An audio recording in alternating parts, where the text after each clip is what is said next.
Ai, ai. A gente vai falar aqui sobre seleção dos livros da Bíblia. E antes, eu queria só deixar claro. Sozinho? Ah, tá. Então tá bom. Eu queria só deixar claro que a gente vai separar um espaço de tempo para responder, Vânia, aquele levantamento que você fez sobre o motivo da diferença de idade do rei. Lembra? Então, aí eu procurei com alguns colegas e aí assim, várias foram as hipóteses. Não vou te dar uma resposta pronta porque, como eu disse na semana passada, eu não sei. Mas, mesmo sem saber, eu pelo menos tenho algumas respostas para dar. Não que seja uma resposta assim, olha, essa é a certa, mas é a resposta. Tá legal? Então tá bom. Minha gente, nós vamos falar aqui um pouquinho sobre a seleção dos livros da Bíblia, até porque o que acontece, o material bíblico, ele começa com a revelação e que se dá por meio misterioso que a gente chama de inspiração, e a gente vai entender nesse texto através de um processo chamado iluminação.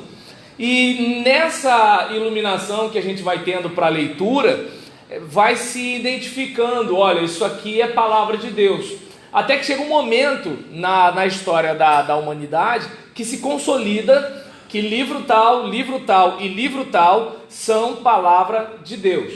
E aí, conforme está aí na página 8 de vocês, desculpa gente, deixa eu botar o zoom aqui no computador.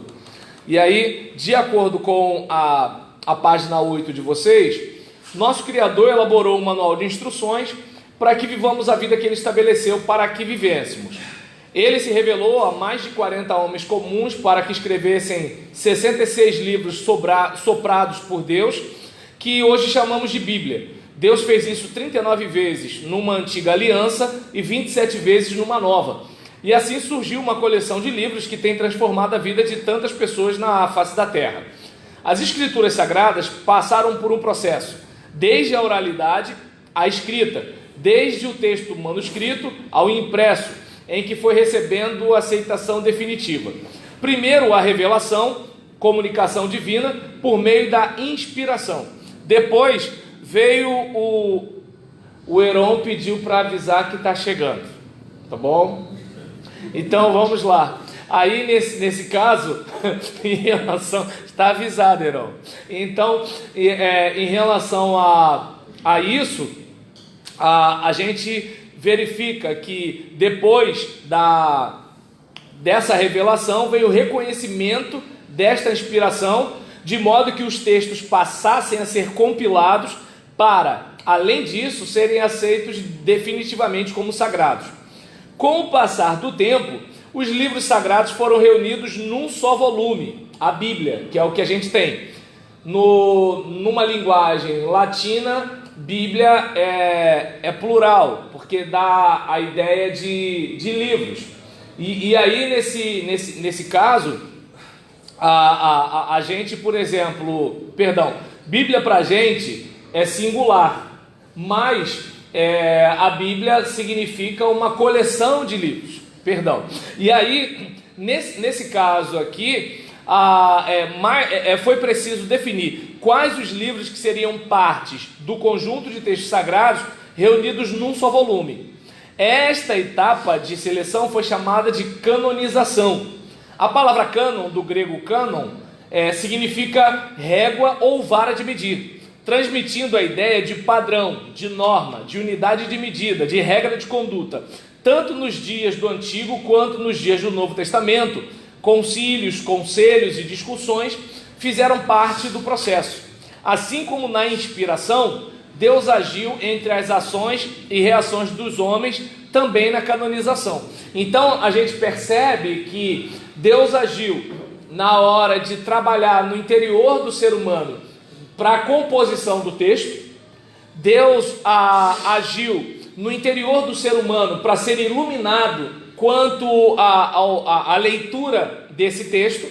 Deus também agiu no interior humano para quê? Para confirmar, olha, isso aqui tem caráter autoritativo, isso aqui não tem.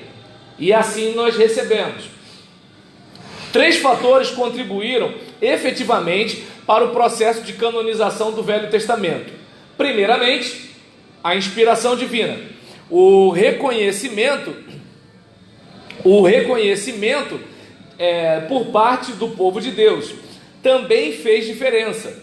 E a coleção e a preservação dos textos pelo povo de Deus, com o passar dos anos, fortaleceu o suporte para a canonização que ocorreu por volta de 400 anos antes de Cristo.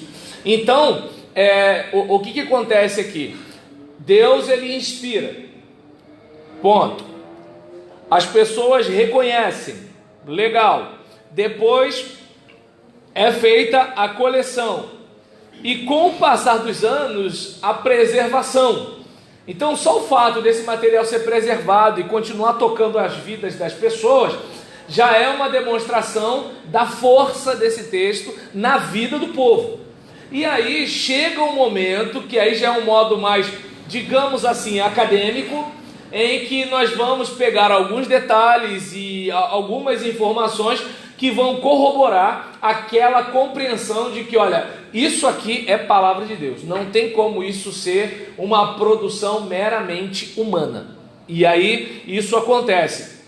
Portanto, antes do nascimento de Cristo, já estava consolidada a aceitação dos 39 livros do Antigo Testamento, tidos como inspirados pela igreja também. Por volta do século V, os 27 livros do Novo Testamento tinham sido aceitos pela igreja como inspirados.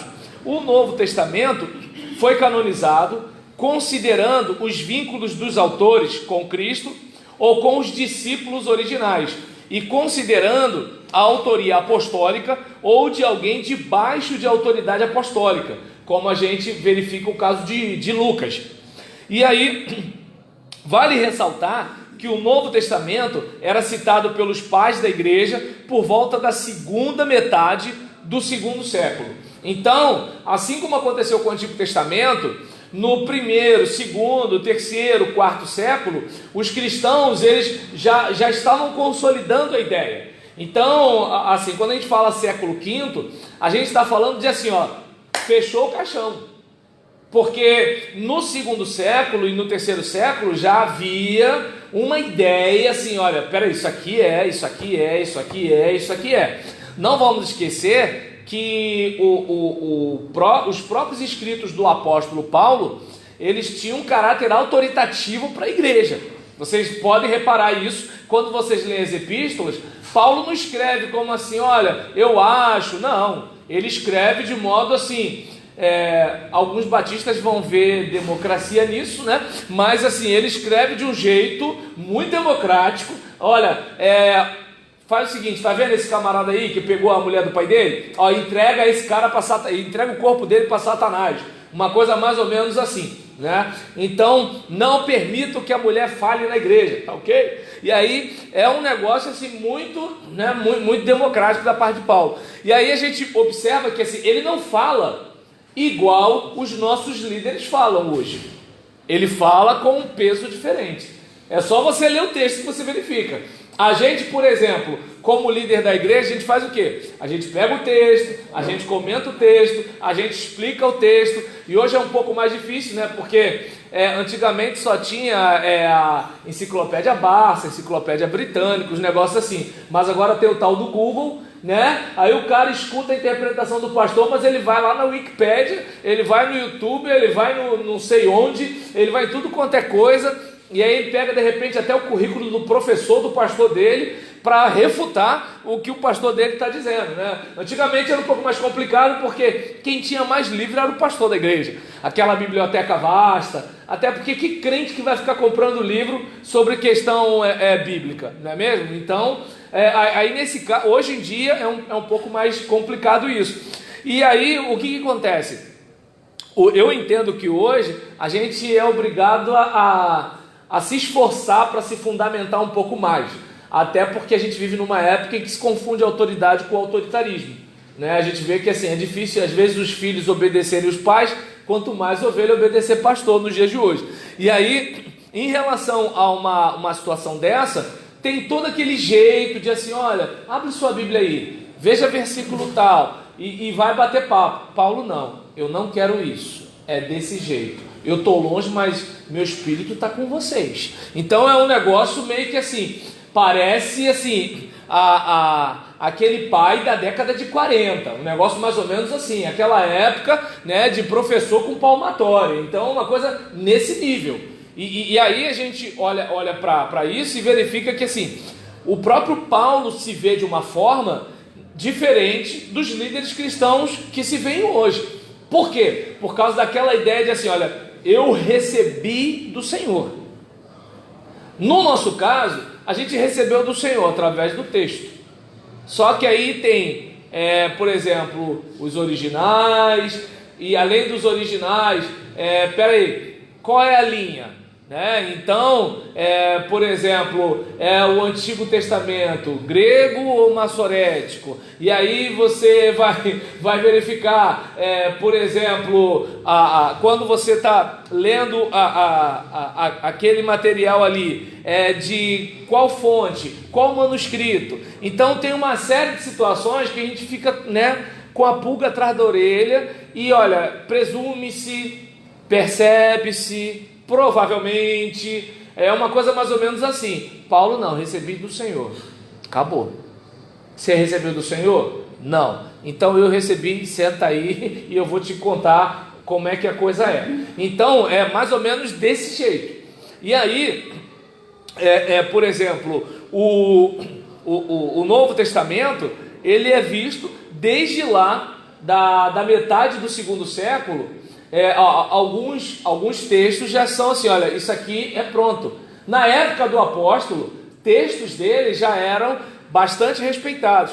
Então, quando chega no quinto século, é aquela coisa em que assim, olha, nós encerramos aqui o processo. Daqui para lá, não altera mais nada. E aí, eu lembro até que na época de seminário, se falava muito sobre uma carta de Paulo escrita aos Coríntios que se perdeu, e aí a gente discutia, mas se a gente achar essa carta agora? Se achar, ela é o texto lá, mas assim, o cânon já foi fechado.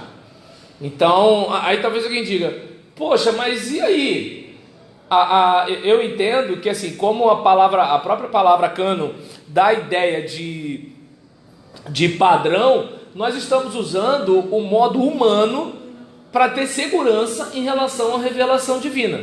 Então a gente precisa deixar claro que assim, nós não temos um outro modo, o nosso modo é humano.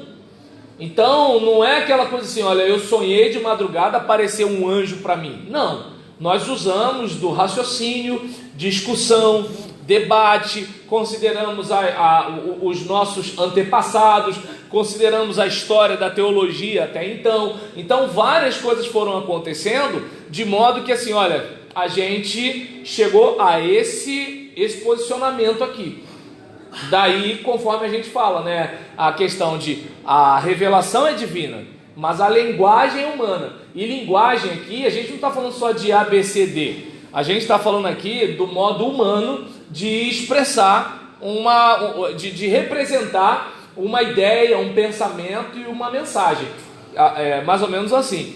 Aí, alguns livros foram rejeitados pelo fato de não serem tidos como inspirados, por não reivindicarem a autoridade profética, por não serem respaldados pela liderança religiosa de então, que é o que a gente poderia até chamar de coleção.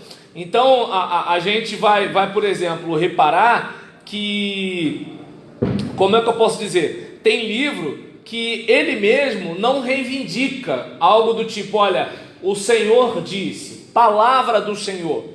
O livro não se preocupa em dizer isso, o próprio livro. Aí a gente tem também a situação em que o livro ele não conta com o respaldo da liderança religiosa de então. É aquela coisa do tipo, olha, isso aqui não é de Deus não, isso aqui não é palavra de Deus não, ponto. Alguns foram rejeitados por todo mundo, o que a gente chama de pseudepígrafos, né? Ou pseudepígrafes. E aí o que acontece? Esse daí geralmente tem aquele caráter do tipo: eu escrevo algo e aí eu coloco deixa eu ver, por exemplo, eu pego o nome, né, o irmão do beijo, o seu nome? Marcos Vinícius? Então, aí, por exemplo, Marcos Vinícius é um cristão proeminente, e ele deixou uma marca na história da igreja. E aí eu escrevo um material, e aí eu coloco o nome dele, porque o nome dele dá peso para aquilo que eu estou escrevendo. Então, aí, claro, alguém na mentalidade de hoje ia dizer: então tá certo, essa gente tudo mentirosa. Gente, a gente não pode confundir, por exemplo, a mentalidade de hoje com a mentalidade da época. Então, é aquele caso assim, a gente não está falando aqui de direitos autorais, a gente não está falando de coisas, né, de ISBN, como a gente tem hoje. Era uma outra mentalidade. E aí, por exemplo, a gente, diante de uma situação dessa, a gente, como é que eu posso dizer? A gente pega esse material e aí remonta a alguma ideia, algum pensamento de uma época remota, sendo que eu não sou dessa época. E aí, se eu lembrar aqui, numa aula que eu estava dando sobre o livro de Atos, eu estava compartilhando alguns autores que discutiam a autoria lucana, e aí um dos autores, agora eu não lembro qual o autor e nem qual o livro, em que ele dizia o seguinte: não tem como, por exemplo, Lucas não ser o autor, porque assim, se digamos, Lucas quiser, se de repente fosse alguém escrevendo para dar peso, não botaria o nome de Lucas, botaria o nome de alguém com muito mais peso do que Lucas. Então, para botar o nome do Lucas, né, o companheiro de Paulo, o pesquisador, que nem para dizer assim, olha, Deus apareceu para mim numa visão, não. Ele fala o quê? Eu fiz algumas pesquisas. Tinha pessoas que estavam falando sobre Jesus, pode dar uma olhada em Lucas capítulo 1, você vai ver isso. Você vai ver Lucas deixando claro: eu pesquisei, eu estudei, eu entrevistei, foi uma pesquisa acurada. Ele não faz que nem os outros autores, assim, olha, apareceu uma visão para mim, não, ele deixa claro: olha, eu fiz um levantamento, um monte de gente falou sobre Jesus, e o que eu fiz? Eu fui fazer uma pesquisa acurada para escrever também sobre esse assunto, porque ele queria explicar para Teófilo a questão da fé cristã.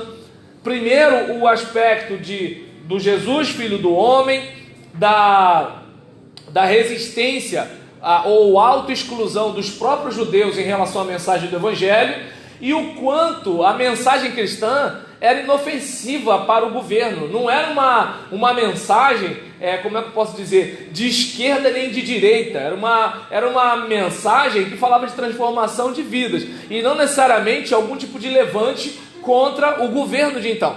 Então a gente, por exemplo, observa que assim, se Lucas ele fosse, por exemplo, não fosse o verdadeiro autor, isso um dos comentaristas falando, se ele não fosse o verdadeiro autor e alguém estivesse escrevendo para querer dar peso, colocar o nome de Lucas, por que não colocou o nome de outro discípulo, outro apóstolo? Por que não colocou o nome de Pedro, por exemplo?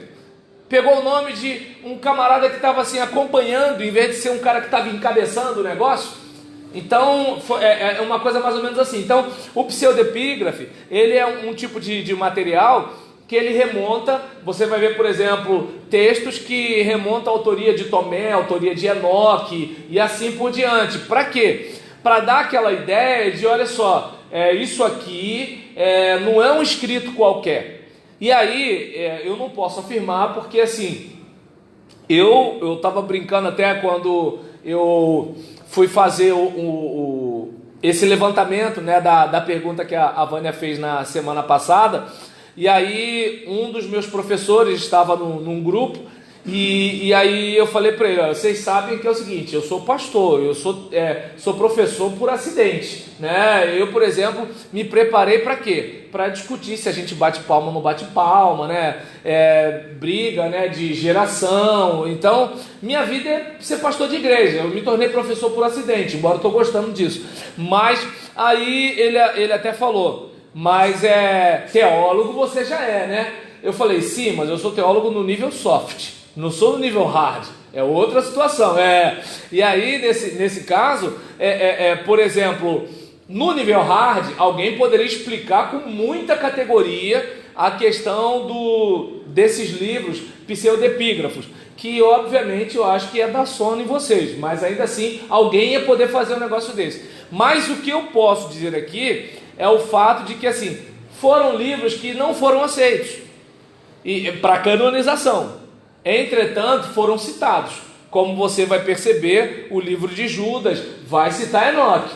Então, por exemplo, existe a tradição o mito dos vigilantes. Não vamos pensar nos vigilantes daquele filme do Noé, que parece que ele tem problema psiquiátrico, mas os vigilantes da narrativa mítica, que considera que realmente anjos tiveram relações sexuais com mulheres, e aí surgiram os gigantes. E aí, por exemplo, algumas situações remontam a textos atribuídos a Enoque, sendo que, assim, até que ponto isso realmente veio da mão de Enoque, ou de repente alguém escutando que veio de tal lugar e assim por diante. Então, como é que eu posso dizer? Eu tive um professor na pós-graduação que ele fez um livro pesquisando só isso, né? Como é que é? Acho que anjos que caíram do céu, anjos caídos, alguma coisa mais ou menos assim, professor Kenner Terra.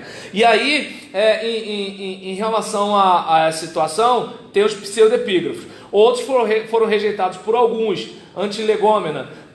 E aí outros foram aceitos por alguns, que são os apócrifos, que a gente vai reparar que a igreja apostólica, católica apostólica romana, e também a igreja ortodoxa, elas vêm, ou igreja grega, né, devido àquele cisma lá de 1000 e alguma coisa, por exemplo, essas igrejas, elas têm um certo trato tranquilo com os livros apócrifos, coisa que as igrejas protestantes não têm. E embora tenha sido um processo complexo e delicado, a formação do cânon bíblico é, para os que creem, um capítulo fantástico, pelo menos na minha opinião, na história da salvação. Deus se revela e inspira, e no nosso contexto ainda ilumina, para que a gente possa lidar cada vez mais com aquilo que está no seu coração para o nosso coração. E é claro que, assim, não vem com aquela perfeição divina, porque ele decidiu se misturar com a gente. Então tem gente que, assim, mas como é que pode como é que eu posso dizer? A fé cristã, ela passa por Constantino. Como é que pode? Os homens discutem qual livro que entra para a Bíblia, e aí tem a questão do copista que pode errar na hora de escrever. Gente, essa é a parte humana do processo. Essa é a parte humana, e é essa parte que a gente estuda. O problema é que tem gente que acha que a gente estudar essa parte, ou encontrar alguma coisa, alguma pista de que o homem botou a mão nas coisas de Deus, a gente muitas vezes desqualifica as coisas de Deus como não deveria ser, quando não deveria ser. Vamos pensar a questão de igreja mesmo. Todas as vezes que as coisas acontecem na nossa igreja, tudo é puro, tudo é 100% sobrenatural? Não. Toda semana prévia à Assembleia da Igreja, está todo mundo com o coração puro derramado no altar de Deus? Muitas vezes o pessoal está ligando um para o outro, está fazendo um acordo, tentando conversar, tentando convencer, né? Vamos fazer um negócio, eu apoio você, você me apoia, né, tal. Claro, não aqui porque aqui é Rio de Janeiro, é outro nível, mas lá na Baixada os crentes são de barro. E o que acontece? Muitas vezes algumas questões, né, por exemplo, não vou falar sobre calça comprida aqui, porque semana passada já foi tocado o assunto, mas muitas das vezes as questões são políticas. É como se assim, não, vamos ter o movimento, né, das sem calça para a gente resolver a parada, né? Então o que acontece? É um tipo de situação que assim, aí eu pergunto, por causa disso, Deus não está agindo? Tá. Só que ele decidiu se misturar com a gente. Então vai ter coisa, é como por exemplo, eu brinco muitas vezes, né, sobre a questão da minha esposa se meter no meu ministério, e assim, toda vez que eu prego, eu até brinco com o pessoal. Eu posso estar brabo no púlpito, mas eu sei que uma hora eu vou descer e vou voltar para casa no mesmo carro com ela. Então eu preciso dosar minha valentia na pregação. Por quê? Porque eu sei que até chegarmos à nossa casa vai ter um bate-papo, né? É claro que assim, o nosso irmão vai dizer que eu tenho medo da minha esposa, mas não é medo, é respeito, né? E aí nesse caso, eu não sei se dá para perceber, né, que assim, em relação a essa situação, observa bem, o fato de, eu lembro de um pastor, que ele era pastor membro lá na minha igreja, e ele falava que eu pregava olhando para a minha direita para buscar aprovação. Olha como é que o povo não presta. Estou eu pregando e o povo prestando atenção na minha linguagem não gestual. Olha só essa raça. E aí nesse caso, aí você olha para uma situação dessa e verifica, por causa disso Deus não vai me usar? Entende? Ou seja, Deus usa você, mas Ele não esperou você ficar perfeito. Você está na administração da igreja, mas você é sempre 100% espiritual. Está entendendo? Quando você indica um nome para trabalhar numa determinada área da igreja, sempre a motivação é sempre a mais pura, a mais espiritual, a mais sobrenatural possível. Você passou a semana toda orando e Deus falou assim, Anderson. Tá, embora se eu escutar o negócio eu fico com medo. Mas o que acontece? Anderson. Não sei porque eu acho que Deus tem a voz de Cid Moreira. E aí nisso, eu quero que você indique irmão fulano de tal. Será que sempre vai ser assim? Será que de repente não tem aquela coisa assim, pô, irmão fulano de tal, ele é inteligente, mas inteligente em qual ótica? Minha. O irmão fulano de tal é consagrado, em qual perspectiva? Minha. Agora a irmã fulana não. Não, aquela irmã ali, né, eu só não chamo de carnuda porque vão pensar na maldade. Mas aquela irmã ali, vou falar, hein? Não, não é ela não. Mas por quê? Porque de repente eu tenho algum tipo de antipatia, porque aquela irmã me lembra alguma coisa em mim que eu não gosto. Aí eu pergunto, e por causa disso, Deus não está agindo? Tá. Só que é o que eu estou dizendo, para Deus acabar com a maldade, tem que acabar com o maldoso, e Deus ama o maldoso. E o maldoso sou eu. Deu para entender? Então é um tipo de situação que assim, lembra, o coração do homem é enganoso e perverso. Quem o conhecerá? Mas Deus esquadrinha os corações. Então é aquele caso, apesar de mim, Deus vai fazendo a obra através de mim. Apesar da igreja, Deus vai fazendo a obra através da igreja. Apesar desses homens, Deus fez essa obra através desses homens. E isso é a fé que a gente tem, né? Até porque se Deus fosse esperar o ser humano ficar perfeito para evangelizar, o ser humano ficar perfeito para canonizar os textos sagrados, se Deus fosse esperar isso, nunca ia acontecer nada, né? Então eu vou encerrar aqui para ir para o próximo ponto, mas, pois não, Marcos Vinícius, né? Sim. Essa parte aqui do antilegômena, qual o significado disso? Eu também não pesquisei não. Eu só peguei do Norman Geisler e trouxe para cá. Eu vim cheio de dicionário para ver se de repente eu posso fazer alguma coisa. Oi. Aí esse apóstolo aqui foi feito o campo. Sim. Tá, aí, mas a Justina, então a igreja católica, ela respeitou ou não respeitou? Antigamente ela tinha só o livro normal sem o apócrifo, ele foi seguido depois, entraram no apócrifo, tirou e tornou a botar. Isso, pelo menos, né, o que eu tenho um pouquinho de noção em relação a isso, naquele evento que a gente chama de contra-reforma, houve uma ratificação de se usar esses textos, sim. E o que acontece? No Concílio de Jamnia, se minha memória não me trai, esses livros já eram rejeitados.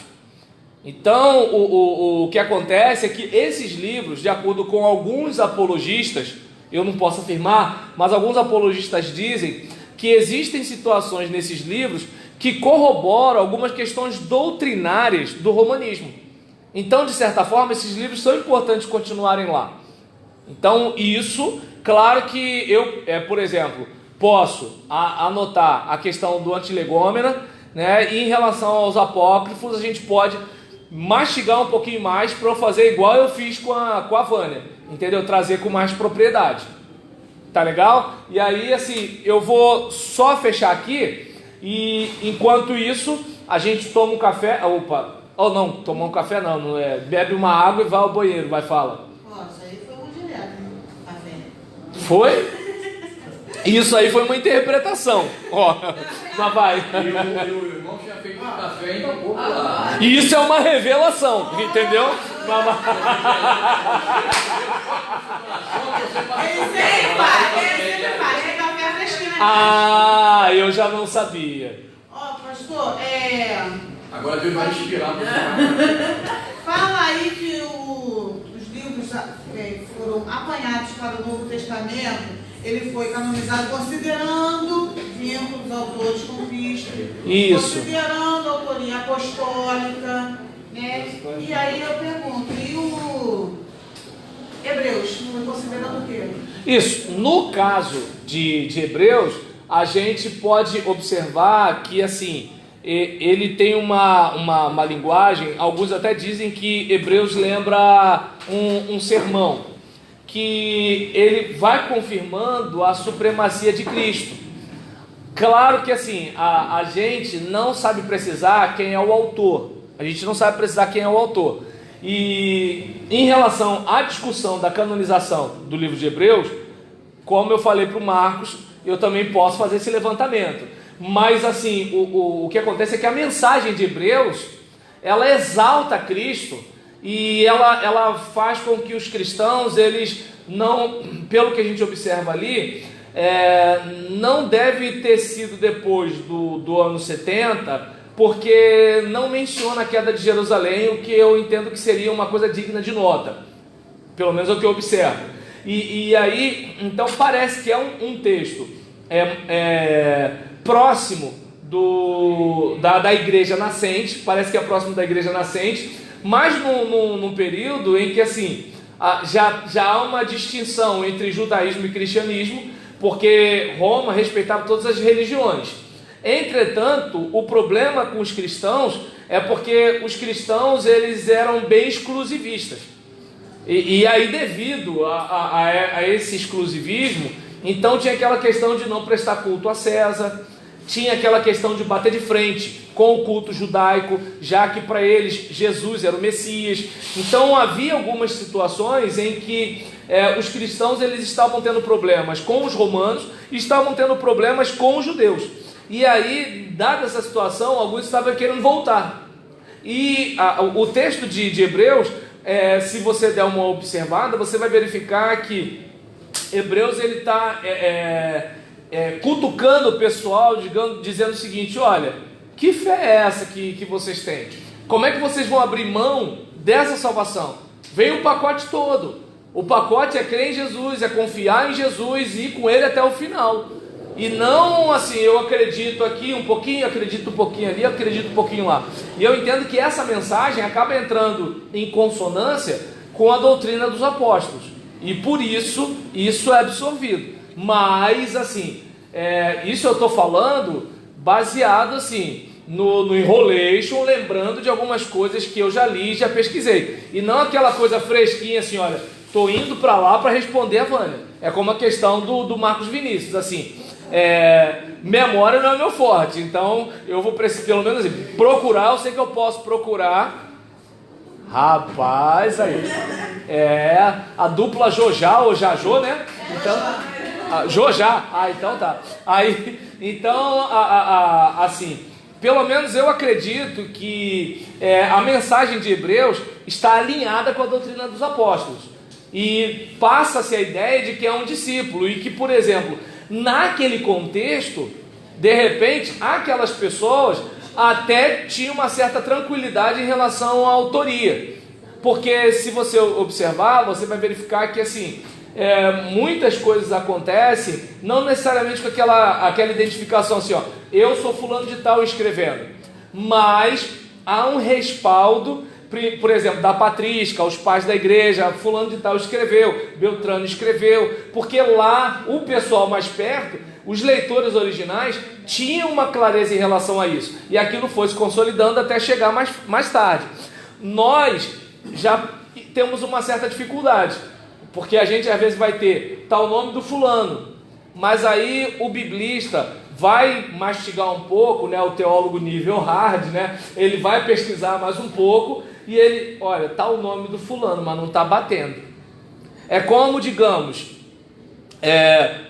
um texto meu. Se você observar aqui, você vai verificar que quem, por exemplo, pega esses livros aqui para ler, vai verificar que eu escrevi de um jeito que um aluno do ensino médio lê e entende.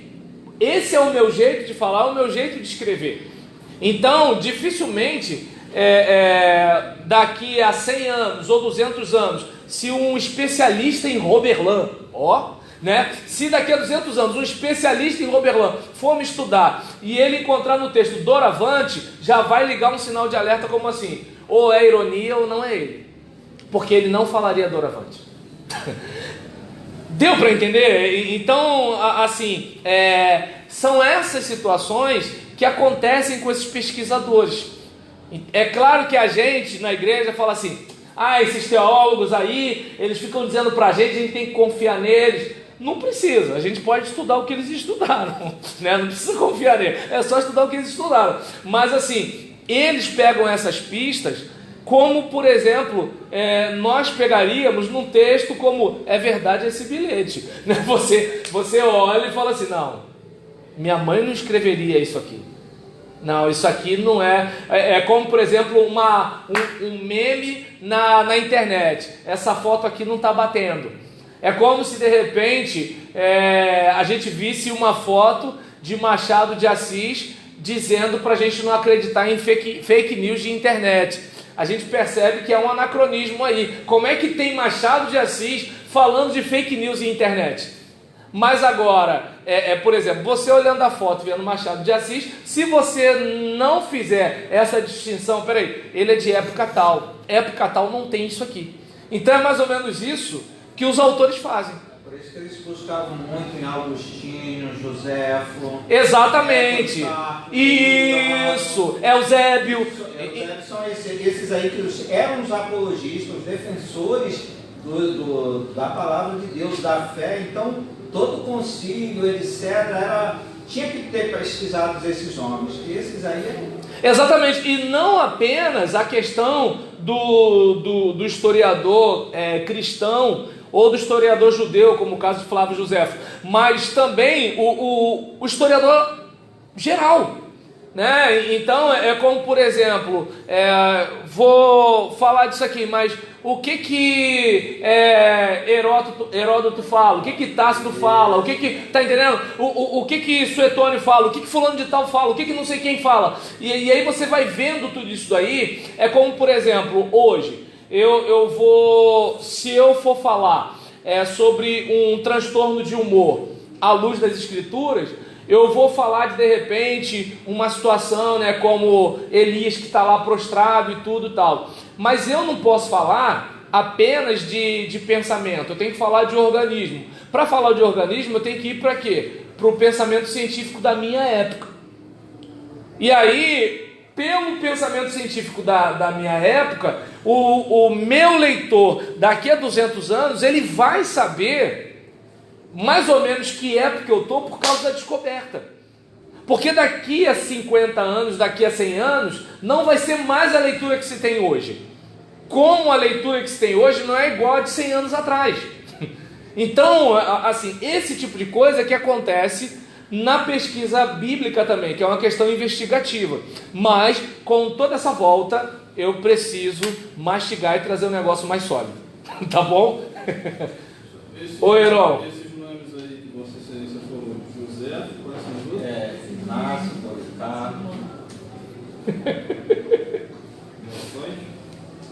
Falei também de Tácito,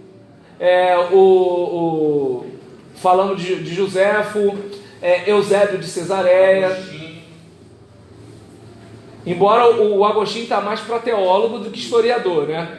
Entendeu? Então, assim, a gente tem essas situações todas, né, em que a gente vai observando que esses pesquisadores, quando eles se reúnem, eles vão juntando todas essas peças para verificar o seguinte: opa, isso aqui não passa, isso aqui passa. E qual é o critério? Humano, que a gente não tem outro. Pastor, eu posso dizer que existiram vários escritores, né, vamos dizer assim, e de repente nem todos entraram. Não, com certeza, isso com certeza, sem medo de errar. Entendeu? E justamente por causa disso, porque como a gente falou aqui, tem aqueles que eles mesmos não atribuem algo divino ao que eles escreveram. Tem aqueles que não são pessoas que caminharam com os apóstolos. Tem aqueles que não são apóstolos. Tem aqueles que não estão em consonância com a doutrina dos apóstolos. Então, opa, acabou, você já não entra mais no negócio. Então é uma coisa mais ou menos assim. Que não os apóstolos, eles, pelo que eu li, quando eu pesquisei, ele não é uma revelação, não tem uma inspiração, mas historicamente, na história do povo de como Deus, os livros dos Macabeus. Ele traz umas informações importantes para a história. Exatamente. Para a história. Exatamente. Por isso que eles tentaram no concílio e conseguiram colocar esses 5. Por quê? Porque historicamente eles trazem informações necessárias para você entender essa passagem. Até a ponte entre Antigo e Novo Testamento, exatamente. E aí, não sei se dá para perceber que assim, é justamente aí onde a gente tem que chegar. Lembra, a palavra de Deus, linguagem humana.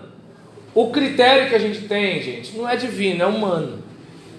Então, eu entendo que essas coisas que devem trazer para a gente humildade. Né, humildade, assim, a Bíblia é a palavra de Deus, mas a linguagem é humana e não tem como ser outra, tem que ser essa. E o peso que tem de acrescentar coisas que não deveriam estar na Bíblia? Eles não estão acrescentando, quando eles botam aqui os apóstolos, eles não estão acrescentando? Bem, aí o que acontece? Assim, eu, por exemplo, em relação à questão, quando os católicos eles fazem isso, eu não sei se eles estão vendo da mesma forma que nós a questão de acrescentar um tio ou um Y. Eu não sei se eles estão vendo assim, né? De repente, eu acredito que eles podem estar vendo o texto como assim: olha, isso aqui é importante para o conhecimento da nossa fé. Eu imagino. Não posso afirmar, não vou defender, não vou atacar. Estou dizendo que assim, eu imagino. E uma outra situação, não vamos esquecer que assim, nós usamos critérios racionais, inclusive, até porque não temos como ter outros critérios, né? Então, nós usamos critérios de raciocínio para observar o seguinte: não, peraí, isso aqui não tem como, isso aqui não pode caber. E eles, de repente... não posso afirmar se por motivos políticos de contra-reforma ou por motivos históricos, teológicos, espirituais, de convicção, não sei, né? Não vou entrar em juízo de valor aqui, mas assim, olha, nós entendemos que isso aqui cabe pra gente. E os protestantes, eu entendo que isso aqui não cabe pra gente. E assim, por exemplo, é como quando você vê Lutero... Então, a parte que você fala cabe pra gente ou não cabe pra gente, eles poderiam ter isso no livro à parte para caber para eles o que estava por na Bíblia. Sim, mas eu não sei se dá para perceber que você está raciocinando com o seu raciocínio, não com o deles. É como, por exemplo, uma igreja protestante que batiza bebês. A gente acha absurdo, mas os que batizam bebês não acham absurdo. Então, assim... Mas essa questão aí de acrescentar, lá em Apocalipse tem uma maldição para quem acrescenta, retira. E na questão... E aí a questão do pecado vai ser também subjetivo, segundo o entendimento de cada um? Não, eu não estou dizendo que vai ser, eu só estou dizendo que a gente pensa com o pensamento da gente. A gente não pensa com o pensamento do outro. Então, a gente, por exemplo, para ter a resposta em relação à convicção do outro, a gente tem que perguntar ao outro. Né? Se você for ler os apócrifos, você vai ter uma visão totalmente diferente. Mas se você for ler com o teu coração, você vai ver historicamente que é importante para você entender a caminhada do que Deus falou nessa ausência em determinados livros. No caso aí, só Macabeus. Hein? No caso aí, que você está falando, só Macabeus. O que acontece... Porque, na minha ignorância, eu, há muitos anos atrás, eu comecei a namorar a minha nova esposa, aí o que eu fiz? Dei uma Bíblia para presente, eu fui aonde? Numa casa que tem ali na 7 de setembro, e para mim, Bíblia era Bíblia, eu não queria saber se era católica, se não era, eu dei para ela a Bíblia. Sei. Aí, depois, quando nós viemos para a igreja, eu fui ver que aquela Bíblia para mim não dava para usar, porque era uma Bíblia católica, tinha os apócrifos nela. Entendi. Eu li um texto daqueles apócrifos na época, e, poxa, parecia uma história assim, que sai raio pela mão de alguém, que faz milagre, que faz assim, faz assim, meio estranho pra caramba. Então não deveria estar ali de jeito nenhum. Mas, por exemplo, é estranho porque acontece um negócio desse, porque assim, as narrativas fantásticas, elas fazem parte dos textos sagrados, canônicos, que nós cremos, né? Por exemplo, não é natural uma jumenta falar. Assim, é fantástico, mas a gente crê. Isso, exatamente. Então, narrativa fantástica faz parte do nosso texto canônico. Agora, por exemplo, se a gente pensar, né, no caso, como é que eu posso dizer? Se a gente for pensar em relação a essa questão que você está dizendo, fazendo uma volta ao que a Vânia falou, em relação quando eu mencionei o batismo de bebês. A Bíblia fala que quem crê e for batizado será salvo. Então a gente percebe que assim, o batismo está relacionado à fé que a gente tem. Só que, por exemplo, a pessoa que batiza bebê, ela entende que está tendo uma continuidade de aliança como acontecia com a circuncisão. Por isso que existe a confirmação ou crisma. Porque aquela criança, depois de ter a consciência, ela decide se vai continuar naquele caminho ou não. Não estou dizendo, pelo amor de Deus, que eu concordo. Eu só estou tentando mostrar Está defendendo bem, está defendendo bem. Obrigado. Aí o que acontece? Ele é picante, pastor. Ah, é? Ah, então eu pensei que era só comigo. Ah, então tá bom. Ah, então tá. Obrigado. Porque eu já achei assim, ah, meu Deus do céu, vai ser 4 meses de perseguição. É porque ele gostou do senhor, que ele tá É mesmo? Ô Jesus, então por favor não me odeie. Então, se me amanda desse jeito, fala, Edinaldo. Vamos voltar para o assunto sério. Qual é a base para isso tudo? Ou seja, qual é a Bíblia, ou como que a gente vai entender? No início nós falávamos um pouco sobre isso, né? Qual versão não, eu acho que não tem nada a ver, mas como entender qual é o correto? Porque para o católico ele está correto. Para os batistas, Presbiteriano, ele está correto. E para Deus? O batista também. Por expressão, ele está correto. Para Deus todos pecaram, não há um justo nenhum sequer. Como funciona isso? Só Jesus salva. A Bíblia ela pode conter erro? Depende do que a gente chama de erro.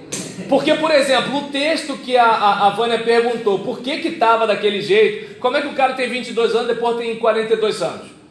Aí eu pergunto, é uma questão de Deus errou? A revelação errou? Ou, por exemplo, Deus decidiu se comunicar através de seres humanos e os seres humanos têm aquele negócio de uma perninha do O, ele pode entender como A na hora de escrever. Isso pode acontecer. Só que ali tá bem estranho, porque é 22, 42, tem um 2 ali do lado do 4. Era só colocar outro 2 igual o 2. Tudo bem, era só fazer isso, mas só que você não estava lá. Quem estava lá pensava diferente. E aí, nesse caso, oi.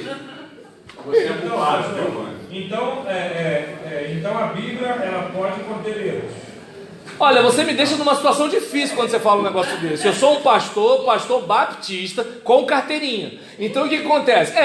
Porque o que acontece? Assim, se a gente pegar a declaração doutrinária, a gente vai ver a Bíblia como autoridade única em matéria de religião. Então, quando a gente está falando de fé, não há o que se discutir.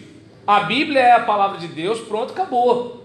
Agora, quando a gente vai pegar o caminho de historiografia, crítica literária, quando a gente vai para a ciência ela não tem um compromisso com a nossa fé. A ciência ela tem compromisso com dados objetivos. Então, assim, por exemplo, como é que eu posso dizer? Vou pegar o texto da declaração doutrinária sobre escrituras sagradas. Todo mundo aqui já leu a declaração doutrinária da Convenção Batista Brasileira? Não. Então eu vou ver se eu boto no grupo lá para vocês darem uma olhada depois. Não, que está atrás do certificado? Não, aquilo ali é o Pacto das Igrejas Batistas. Que eu acredito que muita gente é infiel àquele pacto, porque ele diz que a gente tem que ter delicadeza no trato, né? Aqui no Rio todo mundo deve ser muito gentil na hora dos cultos administrativos e nas assembleias convencionais, mas no campo fluminense e na Baixada Fluminense, delicadeza no trato, mas deixa quieto. E aí nesse caso, até porque eu quero ter uma carreira denominacional, eu não posso me queimar agora.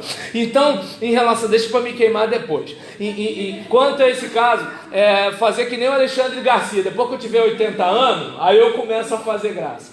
Aí, nesse caso aqui, por exemplo, a Bíblia é a palavra de Deus em linguagem humana. É o registro da revelação que Deus fez de si mesmo aos homens. Sendo Deus seu verdadeiro autor, foi escrita por homens inspirados e dirigidos pelo Espírito Santo. Digamos que você esteja escrevendo com uma caneta que está falhando, né, na esfera, porque ela é uma caneta esferográfica, está falhando ali na esfera porque bateu com a ponta da caneta no chão e aí está com dificuldade. Você continua escrevendo, mas aquela caneta, ela vai te possibilitar escrever com a capacidade que ela tem. Se ela por exemplo, é uma caneta tinteiro, se ela é uma caneta esferográfica, se ela é uma caneta de ponta porosa, não sei. Eu sei que você vai escrever através dela. Então, trazendo para o nosso contexto aqui. E aí, vamos lá. Tem por finalidade revelar os propósitos de Deus. Não é satisfazer minha curiosidade. Revelar os propósitos de Deus, levar os pecadores à salvação, não é fazer os pecadores serem gênios. Continuando, edificar os crentes e promover a glória de Deus. Então essa é a finalidade dela. Seu conteúdo é a verdade. Olha a resposta que você queria, Edinaldo. Seu conteúdo é a verdade sem mescla de erro. Estou respondendo com a declaração doutrinária, ok? Né? E por isso é um perfeito tesouro de instrução divina. Revela o destino final do mundo e os critérios pelo qual Deus julgará todos os homens. A Bíblia é a autoridade única em matéria de religião, fiel padrão pelo qual devem ser aferidas as doutrinas e a conduta dos homens. Ela deve ser interpretada sempre à luz da pessoa e dos ensinos de Jesus Cristo. Então, no aspecto teológico, eu digo sem medo de errar. A Bíblia não contém erros. Mas numa perspectiva científica e como é que eu posso dizer? Norman Geisler ele fala sobre isso, sobre o autocriticismo e o baixo criticismo. Numa questão mais crítica do negócio, a gente vai encontrar algumas informações que não conferem. Mas o próprio Norman Geisler, eu botei até isso na apostila, ele deixa claro que a gente está falando aqui dos autógrafos, não das cópias. O que a gente tem não são os textos originais da pena do escritor sagrado. O que a gente tem é cópia de cópia de cópia. Se hoje para preservar texto é difícil, como é que devia ser para preservar texto lá da mão de Moisés, da mão de Jeremias? Gente, pelo amor de Deus, texto de 200 anos, um papel de 20 anos atrás, quem guarda papel em casa sabe do que eu estou falando, né? O papel de 20 anos atrás, guardado em casa, você bota a mão nele, ele está meio molinho, ele está meio esquisito, aí tu fica assim, vou jogar fora. Não, eu posso precisar, entendeu? Então, imagina um negócio de 1000 anos, 2000 anos, 3000 anos, 4000 anos. Então, eu fico numa situação difícil, porque se eu falar a palavra erro, eu vou ser fuzilado, tá entendendo? Tá cheio de delegada francisquinha por aí, por esse mundo de meu Deus, né? E o patrulhamento, sabe como é que é, né? Todo mundo torce por mim, uns a favor. Então, nesse caso, eu preciso ter cuidado. Por você também, pai. Aí, nesse caso, né? Todo mundo torce por cada um de nós que estamos aqui. Aí, nesse caso, né? Em relação a isso, por exemplo, não tem erro. Mas agora, não vamos esquecer, botou o ser humano na parada, e o ser humano tem os aspectos, né, históricos, né? Olhar, mas não vai invalidar a obra, né? É o que eu estou falando, porque é o que eu estou dizendo, eu vejo Deus tão poderoso, que mesmo com os crentes querendo acabar com a igreja há 2000 anos, a igreja está aí, velho. Entendeu? Então, assim, eu entendo que... E os crentes continuam tentando atrapalhar, e a igreja continua seguindo.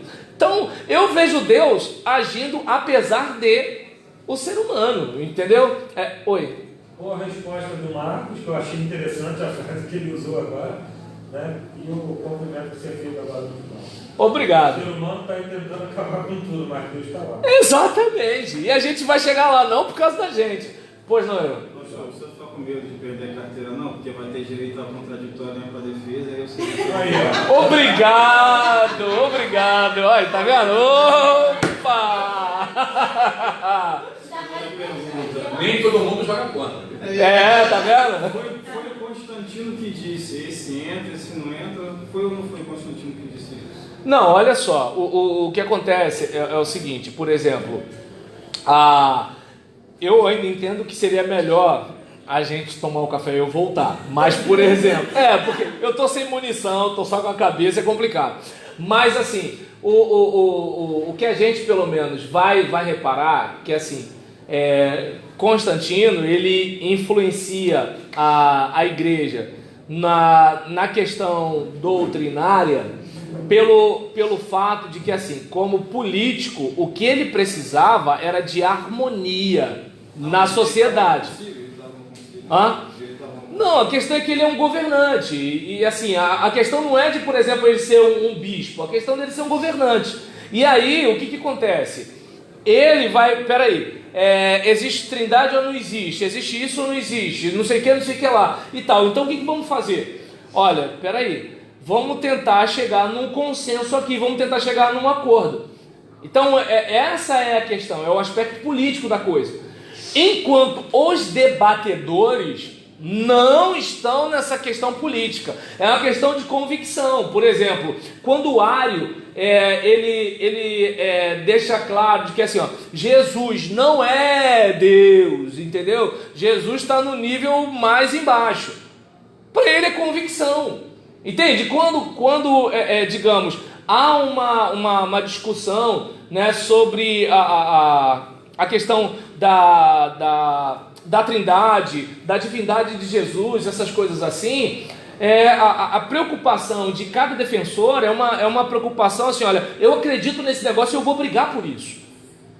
Por isso que alguns estudiosos dizem, né, que assim, a história ela é contada pelos vencedores. Pelo fato de que assim, olha, quem está por cima disse o que é e o que não é. E quem ficou por baixo, azar, entendeu? Vai ser o herege. É o que, por exemplo, alguns batistas no livro Rastro de Sangue, não sei quantos aqui já leram, né, chegam a dizer, né, porque os defensores do Rastro de Sangue, eles defendem que os batistas, eles remontam à época de João Batista, né? eu tenho uma certa dificuldade, porque aí eu seria pré-cristão, mas tudo bem. E aí remonta João Batista no Jordão, em Jerusalém. E aí, nesse caso, eles se sentem herdeiros, de certa forma, de cristãos que foram vistos até como hereges na história da igreja, pelo fato de eles baterem de frente com a igreja oficial. Por quê? Porque para eles era convicção. Então não é um negócio assim, vamos chegar num acordo, não é aquela coisa assim, vamos sentar aqui, o que você quer? Não, é convicção. A mesma situação, quando eles fecharam esse primeiro cano dos livros, a briga que foi, não eles aceitarem esse fechamento e querer incluir esses outros livros, foi uma briga para ter, tanto que a diferença, se a gente quando for estudar, for pesquisar, são poucos, ali de 300 e pouco, que foi o primeiro concílio que fechou esses livros. Aí a briga que foi, os homens, os bispos que não apoiavam, foram buscar bispo, foram buscar isso, aquilo para fechar. Não aceitar seus ateus. Inclusive ele disse que foi Constantino que mandou a gente... Tá, mas assim, o que acontece é o seguinte... Mas Constantino era analfabeto, né? Sim, olha só, por exemplo, eu não estudei Constantino, mas assim, vamos lá. Em relação a esse argumento, né, por exemplo, dos ateus e de quem quer que seja, o que está em questão para a gente é uma questão de fé. Nós cremos. Então, por exemplo, o homem escreveu, meu Deus do céu, nós cremos que Deus se manifestou através dos homens.